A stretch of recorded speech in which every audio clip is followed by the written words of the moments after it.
Hi guys, welcome back to my channel. It is Friday, July 18th. I am going to do another book review today. I just finished this book, The Franklin Cover-Up. I'm not sure if that's going to come out backwards or not, but it's by John DeCamp about child abuse, Satanism, and murder in Nebraska. So I think this was a very appropriate time to be reading something like this as a case study, given what's going on with the Epstein McJeffrey situation that's going on, which is all a hoax, totally a hoax, just made up by the Democrats, right? So anybody else see that? So that was actually a coincidence. I started reading this last week, but it really was. It's not an easy read.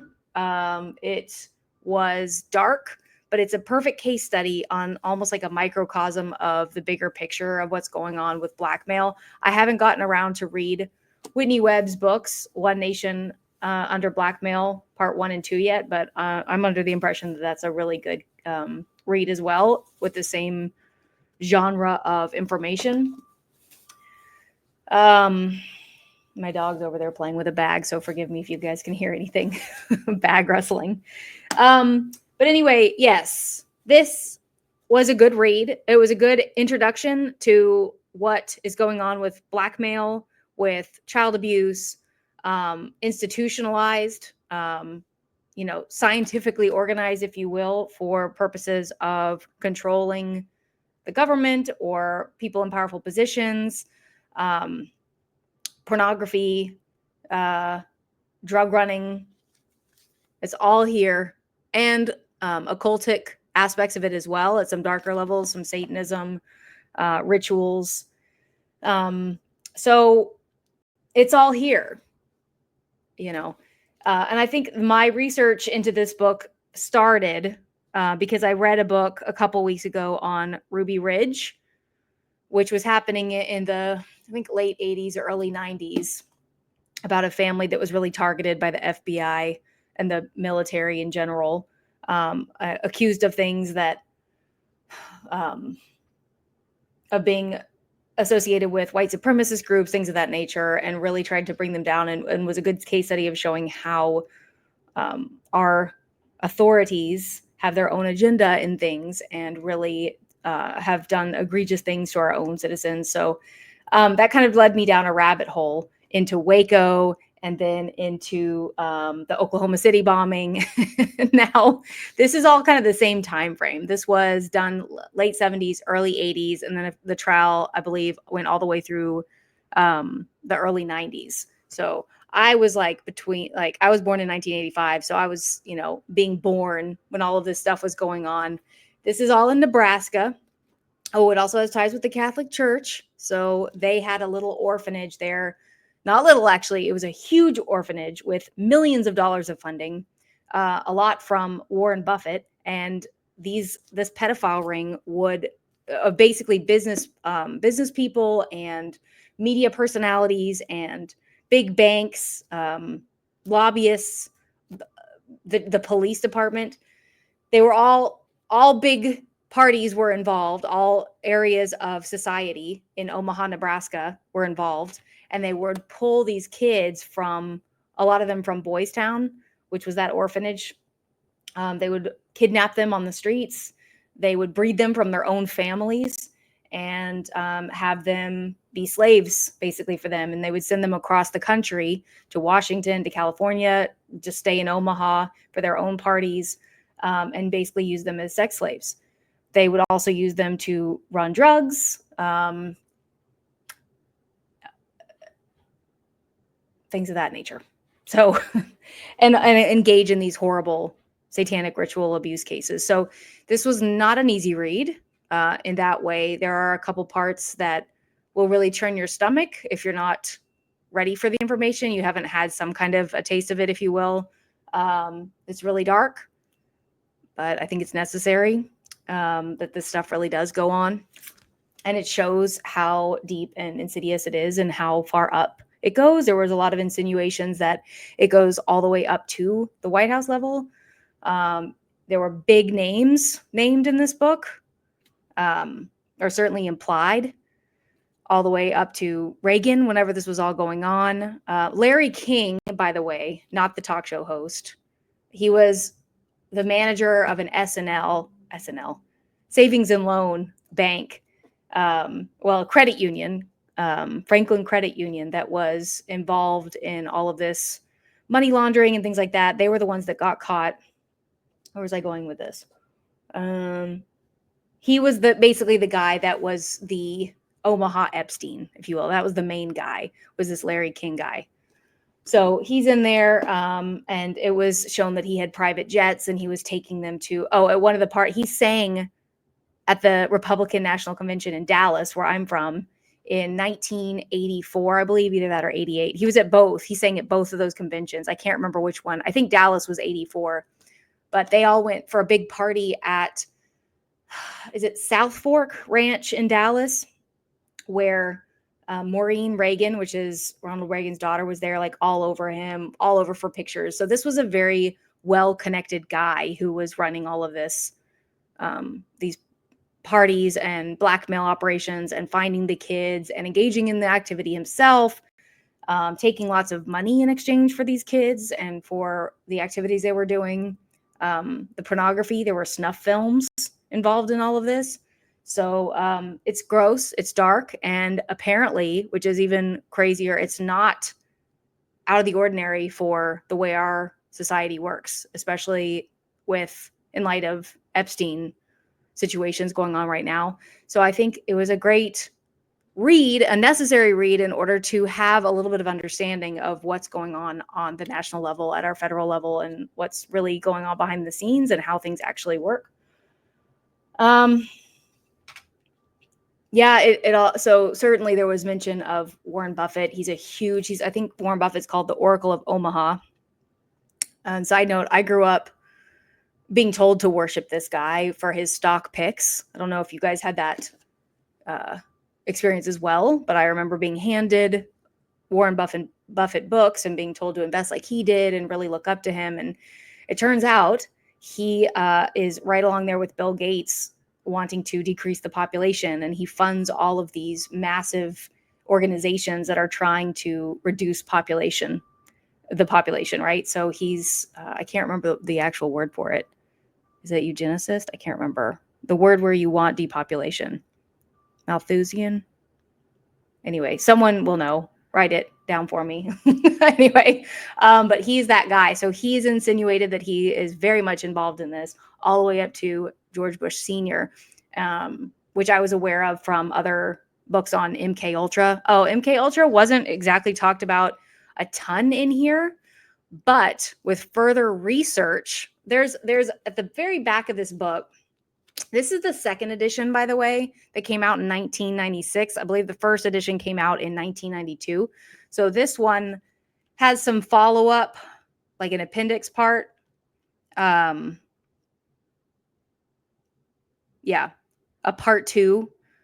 And it shows a little bit about drugs in the Monarch Project on chapter 21. So there's a little bit about, can you see that? Chapter 21, Monarch. Right. Anyway, drugs in the Monarch Project. So it does talk about how Paul Bonacci, he was one of the main victims in this case, one of the kids, how he was taken to an Air Force base. Can't remember the name of which exact one it was. Offutt, something like that. Starts with an O.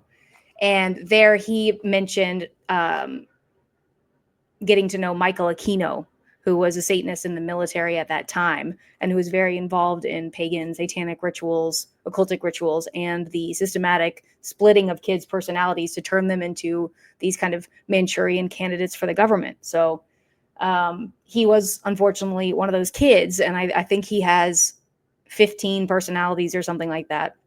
One of them, there's an excerpt in this book where I should have bookmarked it, where one of his personalities writes backwards perfectly. And that's kind of what Satanists do, right? Everything is inverted, but his handwriting was creepy because it's a kid's handwriting, and it's just a letter written absolutely backwards. So anyway, he does mention Michael Aquino, who there's lots of work on, or lots of information on regarding his involvement with the military and mind control and his Satanism there. So he was involved in this Franklin cover-up as well. Craig Spence is another big name that was involved in this. The head of the chief of police, the chief of police is the head of police. The chief of police in Omaha, his name was Wadman, was also one of the best friends of Larry King. And so he was at all the parties, and a huge businessman, Alan Baer, was another one. Peter, I think it was Citron, Mr. Citron, he was a columnist for the World Herald, and the World Herald magazine or newspaper still runs today, has huge influence over the community. So they had total access over the media. So they, during this entire scandal of when these kids were naming names and calling out the big players that were involved in the pedophile ring, the World Herald was just spinning this into their perjury. They're committing perjury. This is a hoax. It's all set up. So these were very powerful people. As a matter of fact, Alicia Owens, who is the main girl, well, one of the ones that really spoke up fervently against these pedophiles, was sentenced to jail for, I believe it was 15 years for perjury, despite being a victim of massive child abuse and for saying the truth. I think the FBI started getting involved and said, well, that's fine. We're going to convict you of perjury. They said the same thing to all the kids. Two of them did not recant, her, and there was the guy with the 15 personalities, Paul Bonacci. But one of the kids did recant, and that was how they made their entire case that the whole thing was a hoax. One of the kids got scared. His name was Troy Bonner, I believe, and they intimidated him. They ended up killing his brother, Troy Bonner's brother. So there was a lot of really sketchy things surrounding this case. There was a lot of deaths. Gary Caradori, which was the main investigator,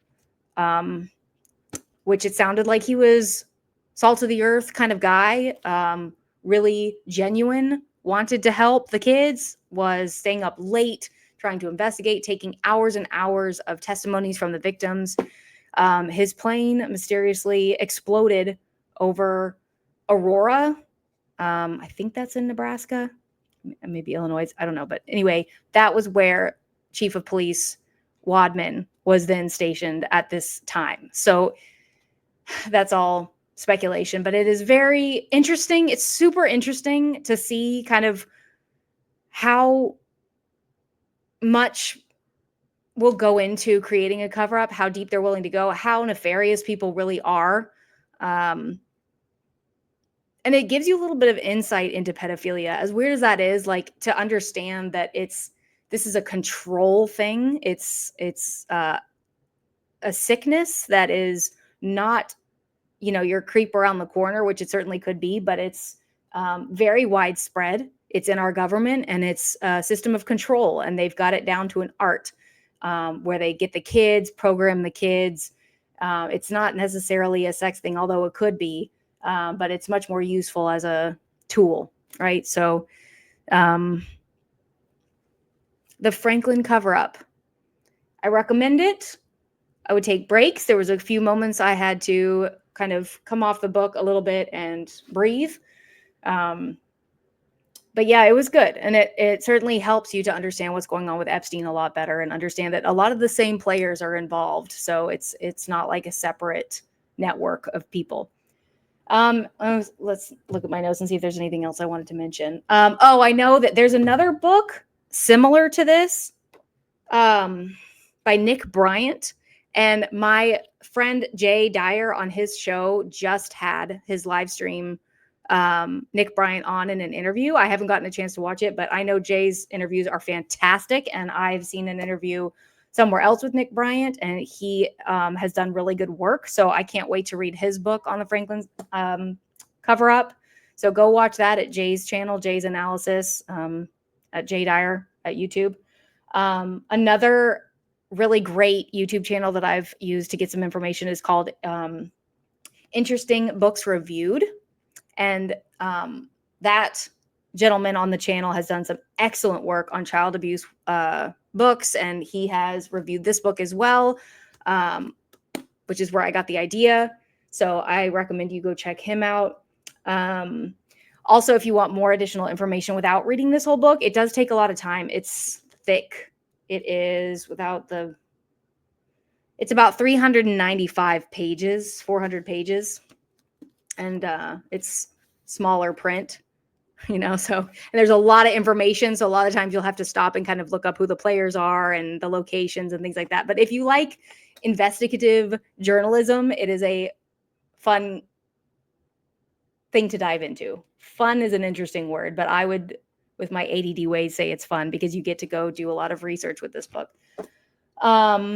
So yes, there is a conspiracy on this book, or excuse me, there is a documentary on this book, if you do not want to read all 400 pages, called Conspiracy of Silence. It is free on YouTube. It was supposed to originally air on the Discovery Channel, I believe in 1993, but at the last minute, somebody pulled through and gave ABC or the Discovery Channel a whole bunch of money, and they pulled it, so they didn't play it.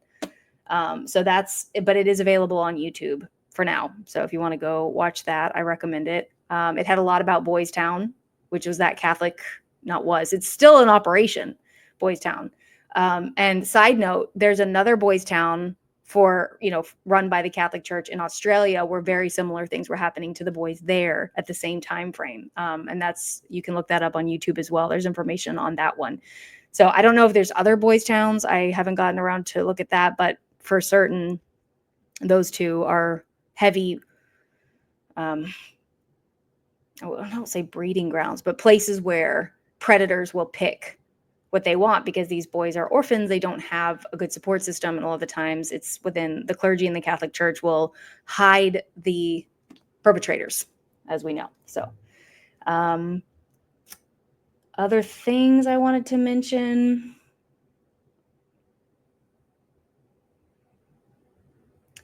Oh, the only thing else is that this author, John DeCamp,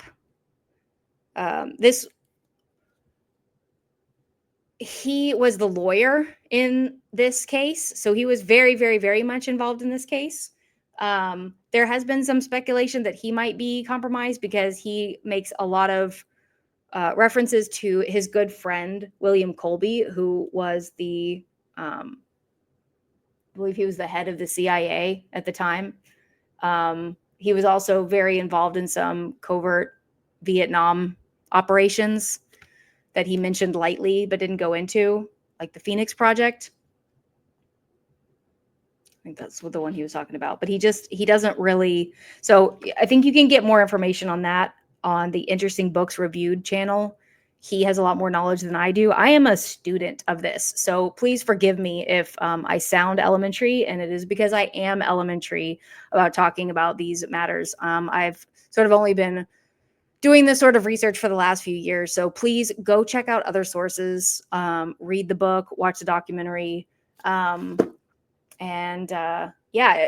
it certainly, I would recommend it. It's been helpful for me with the Epstein stuff. So with that said, the last thing I was going to say is, if you try to find some of this information just in Google, it's very difficult. Like, you have to watch the documentary or read the book. When I tried to research the names, like, for example, Alan Baer, Baer, he was one of the pedophiles that they mentioned over and over and over again. He was a really big friend of Larry King. He was a major businessman in Omaha, Nebraska. I can almost find nothing on him online on Google. So that was really interesting to me, that the internet really, and even because I like to, whenever I'm reading a book, learn about the personalities of the people in the book by finding a YouTube about them, them speaking, especially if they were a big name. But you can hardly find anything on these people that were named, like Chief Wadman, Larry King. You can see a little bit, but not like much of him talking.